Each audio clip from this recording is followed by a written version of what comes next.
तो अभी जैसे नया आदेश भी निकला था, उन्होंने गौशालाओं को भी दे रहे हैं, उससे कितनी राहत मिली? 400 करीब दे चुके हम, 200 करीब और भिजवानी है, 600 कुछ। उन गौशालाओं की स्थिति जाकर तो देखो, उनकी दयनीय स्थिति है। कब मैंने पहले भी आपके चैनल के माध्यम से अनुरोध किया था कि संभाग स्तर पर डिविजनल कमिश्नर साहब और कलेक्टर साहब सरकारी गौशाला पर कम से कम साल में 2 या 3 बार विजिट करें, विधानसभा स्तर पर एसडीएम विजिट करें और उनकी जो समस्या है, क्योंकि दुधारू गौवंश को तो सब रखना चाहता है और जो दुधारू नहीं है, जो काम का नहीं है, उसे कोई नहीं रखना चाहता। जब तक एक अभ्यारण्य की तरह व्यवस्था नहीं होगी तब तक केटल फ्री होना असंभव है। ऐसा नहीं है कि बेसहारा घूमने वाले गौवंशों को लेकर नगर निगम और अन्य विभाग गंभीर नहीं है।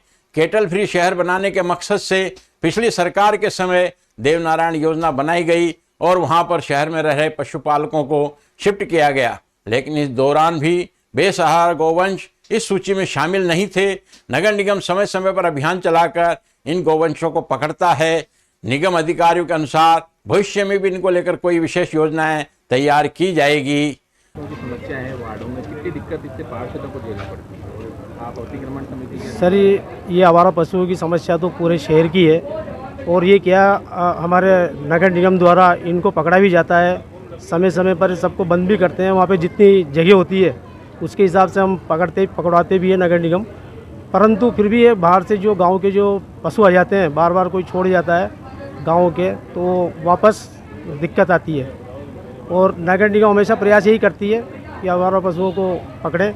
हमने हमारे चेयरमैन साहब जो महापौर साहब ने भी अभी नई गौशाला का भी निर्माण के लिए प्रयासरत है। अगर वो गौशाला चालू हो गई तो फिर हमारे शहर में हमें लगता है कि कोई भी आवारा पशु नज़र नहीं आएगा।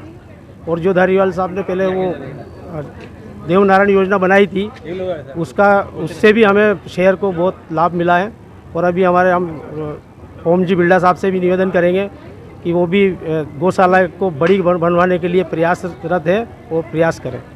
नाम पर बताइए। पीडी गुप्ता, चेयरमैन अतिक्रमण निरोधक समिति कोटा। नगर निगम के उपायुक्त महावीर सिंह के अनुसार आवारा पशुओं की समस्या गंभीर है। निगम प्रशासन इसके लिए समय समय पर कार्रवाई भी करता है। अभी निगम में कायन हाउस गौशाला में करीब 2500 पशु मौजूद हैं। इन पशुओं को पकड़ने का अभियान लगातार जारी रहता है। यह सही है कि गौशालाओं की जो क्षमता है उससे अधिक पशु शहर में हैं। सबसे बड़ी समस्या बरसात के समय होती है, जब ये पशु सड़कों पर आकर के इकट्ठे हो जाते हैं और दुर्घटना का कारण बनते हैं। फिर भी इनको रोकने के लिए निगम की ओर से लगातार प्रयास किए जाते हैं और किए जा रहे हैं। दिक्कत आ रही है ये सबसे ज़्यादा? बारिश में दिक्कत आने का सबसे बड़ा रीज़न ये है कि गौवंश बारिश के मौसम में सूखे को देखते हुए रोड पर आकर बैठता है। तो उससे क्या होता है, झुंड के झुंड गायें जब रोड पे आती है तो उससे ट्रैफिक जाम और अन्य समस्या पैदा होती है। तो इसलिए हमारा ये प्रयास रहता है कि हम पहले जो रोड पर जो गौवंश बैठा हुआ है उसको पकड़ें और साथ ही हम ये कार्रवाई कर भी रहे हैं। और हमने इसके साथ ही 3 जगह चौकियाँ भी लगा रखी है, जो बाहर से शहर से बाहर से आने वाले जो पशु उनको भी हम वहीं पर रोक करके वापस रिटर्न कर रहे हैं। दोनों गौशालाओं में, गौशाला हमारे पास एक ही है, कायन हाउस एक गौशाला है, तो लगभग हमारे पास जो है उसकी लगभग 2500 की कैपेसिटी, तो करीब 300 पशु उसमें और शिफ्ट कर देंगे। तो अभी लगातार अभियान चल रहा है, उसमें शिफ्ट कर रहे हैं। निजी गौशालाओं को भी दिया जा रहा है अभी गौवंश? हाँ, हम करीब 400-500 जानवर दे चुके हैं। जो सरकार के निर्देश है उसके अनुरूप जो अतिरिक्त गौवंश है उसको हम निजी गौशालाओं को पहुँचा रहे हैं। स्थायी समाधान के लिए सर क्या प्रयास रहेंगे आगे अगर बात करें तो? स्थायी समाधान तो हम तो यही कर सकते हैं कि जो गौवंश शहर में घूम रहे हैं उनको पकड़ करके गौशालाओं में शिफ्ट करें। हमारी कोशिश रहती है और आमजन से भी हमारा यही निवेदन है कि जो गोपालक है वो कृपया अपने जानवरों को अपने वहाँ बांध कर रखें, सड़कों पर नहीं छोड़ें, तो उससे लोगों को राहत मिले। समझाइश वगैरह भी किसमें अपनी टीम करती है? हाँ, हमारी टीम कंटिन्यू जाती है, समझाइश भी करती है और साथ में जो गौवंश रोड पर घूम रहे हैं उनको पकड़ती है।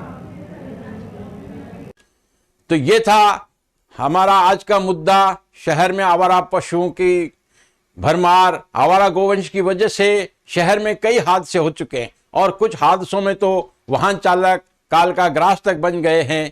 सरकारें बदलती रही और राजनीतिक पार्टियां उनको लेकर आंदोलन करती रही, लेकिन समस्या के स्थायी निदान के लिए कोई सार्थक प्रयास नहीं हुए। शहर में विचरण करने वाले इन बेसहारा गोवंश के लिए गो अभयारण्य बनाने की भी मांग उठी, लेकिन वह भी कागजों तक ही सीमित रह गई। गोवंशों की समस्या को लेकर अब जिला प्रशासन ने अनुदानित गौशालाओं को निर्धारित गोवंश सेवा के लिए उपलब्ध करवाने का अभियान छेड़ा है और प्रथम चरण में 605 गौवंश निजी गौशालाओं में शिफ्ट किया है, लेकिन इससे जनता को राहत मिलने की उम्मीद कम है। जब तक इनका स्थायी समाधान नहीं हो जाता, पशुपालकों को पाबंद नहीं किया जाता, पशु छोड़ने वालों के खिलाफ कठोर कार्रवाई नहीं की जाती और देवनारायण आवासीय योजना में सुविधाएं नहीं बढ़ाई जाती, तब तक इस समस्या का समाधान नहीं हो सकता। इसके लिए सभी को मिलकर के प्रयास करने होंगे, तभी समस्या का समाधान हो सकता है। तो आज के लिए बस इतना ही। दीजिए हेमंत शर्मा को इजाजत, फिर मिलेंगे एक नए मुद्दे के साथ। तब तक नमस्कार, जय हिंद।